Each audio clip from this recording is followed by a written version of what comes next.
You know, I've been falsely accused of mansplaining. I'm not mansplaining. I'm old mansplaining. Subscribe to the channel, you bastard. Where are my good glasses? Has anybody seen my good glasses? Will I have to get up to do that? How am I supposed to know? I don't know. Go on the Google machine. What the hell do I know? That's not what I said. I mean, it's what I meant, but it's not what I said. What do you mean, what did I mean? That's not what I meant was... What do you mean, you can't say that either? What the hell am I listening to? Someone turn that shit off! And apparently it's hard to get Easy Pass because they're still on our Easy Pass,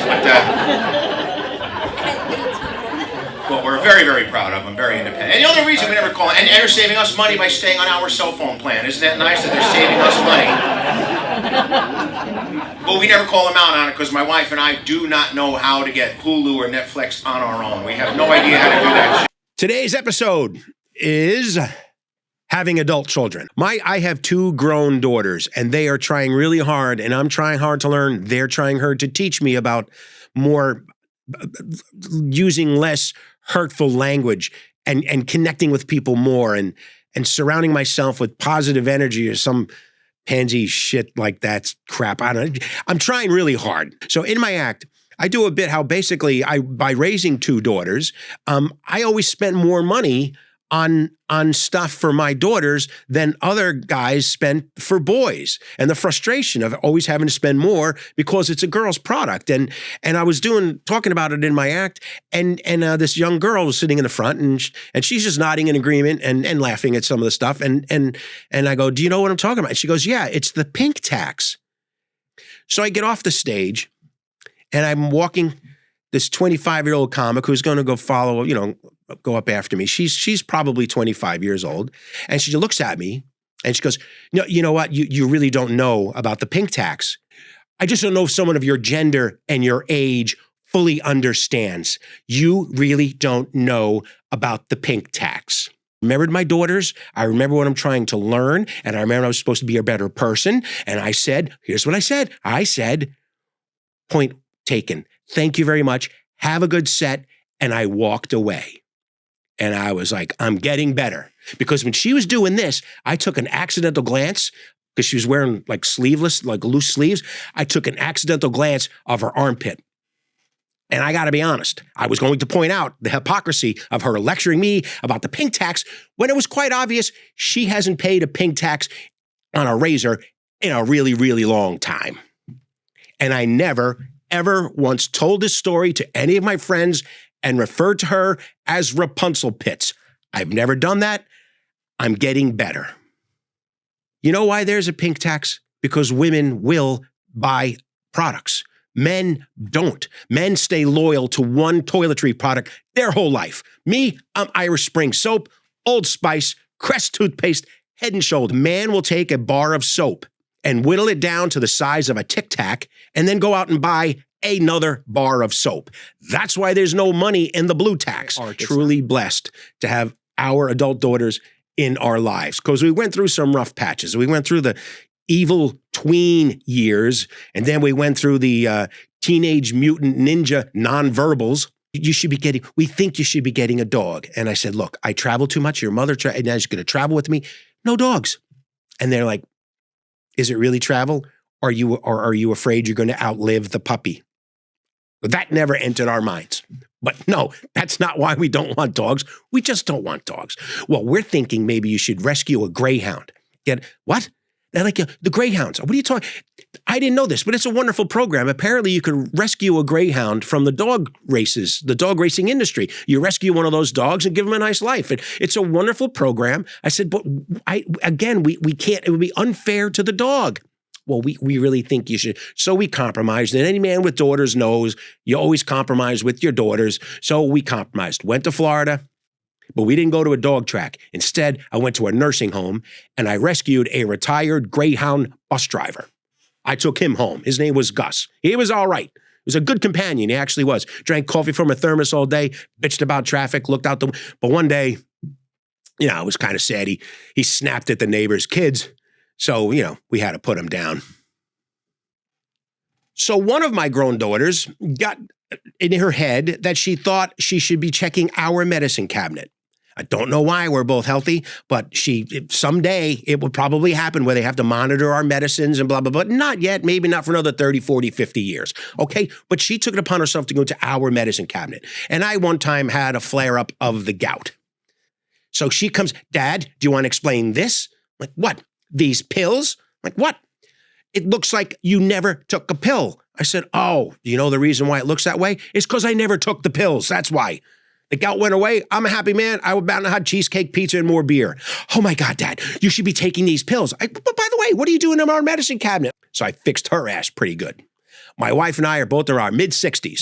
The stork is not flying over our house ever again. But that didn't mean I couldn't go to Walgreens and buy an early pregnancy test, opened it up, put it in my medicine cabinet for her next inspection.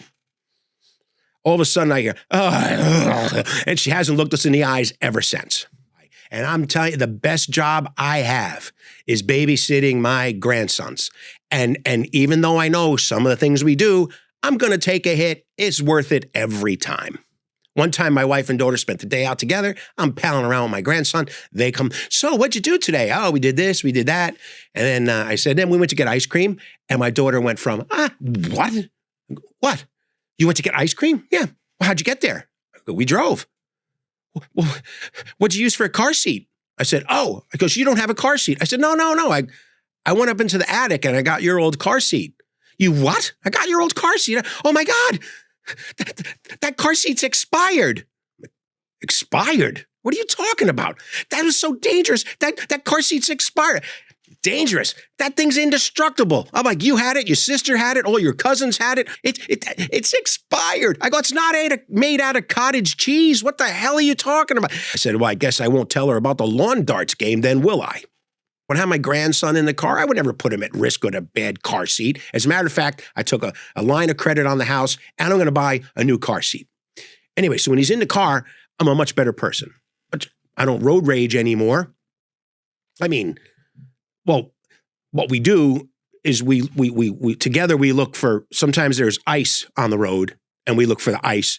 And then sometimes there's a hole on the road and sometimes the ice and the hole are kind of close to each other.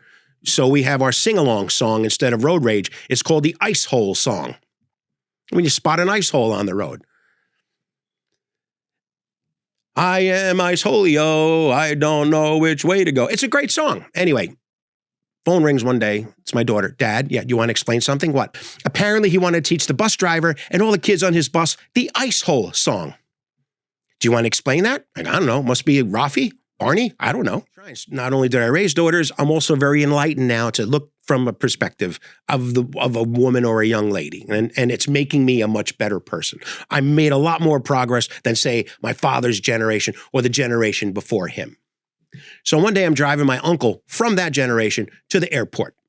So I roll up to a gas pump and he says, you want coffee? I'm getting coffee. Yeah, sure, I'll take a coffee. You know what? You pay for 2 coffees, I'll pay for a whole tank of gas. Okay. And he goes and gets coffee. Now, as he's leaving my car, I see there's a car in front of me and a woman is pumping gas. And then she stops and then she goes to another gas pump. And then she stops, then she goes to another gas pump and she stops. And then she finally ends up at the gas pump next to me. And I'm watching this whole thing unfold. And then I glance down, I realize my gas pump had only pumped $1.72 in this entire time. So I'm like, what's going on here? So I look at her and I said, are you having trouble with your gas pump? And she looks at me, she goes, I can do it myself, thank you. I'm like, whoa, where'd that come from? I didn't mean anything by it. I was just inquiring because my gas pump was broken. And then I realized that, you know, maybe all those years of getting hit on by men and blah, blah, blah. And now I'm realizing, but I didn't want it to stay there. I wanted to set the record straight. So let's go over what I didn't say. I didn't say, hey, I got something here you can pump, darling. I didn't say that. I didn't say, hey, look at you in your big girl pants pumping your own gas all by yourself. I didn't say that. I was just inquiring as to whether her gas pump was broken because mine was. So I went up to her and I said, you know, I want to apologize if we got off on the wrong foot. I was just, my thing is broken here. And then she says, well, I apologize for snapping. She said, but I'm in a rental car. I have to return the car full, and all these gas pumps seem to be broken, and I'm really stressed out. And I said, well, I totally understand. They should have a sign that says gas pumps are broken. And I told her about a gas station a couple of blocks away. I know it's open. I know it. And she's like, thank you very much. Thank you. So as we're doing this, my uncle's getting in the car. He looks over and he goes, what's up with that broad who doesn't know how to pump gas? Where are my good glasses? Has anybody seen my good glasses? Will I have to get up to do that? How am I supposed to know? I don't know. Go on a Google machine. What the hell do I know? That's not what I said. I mean, it's what I meant, but it's not what I said. What do you mean, what did I mean? That's not what I meant was... What do you mean, you can't say that either? What the hell am I listening to? Someone turn that shit off!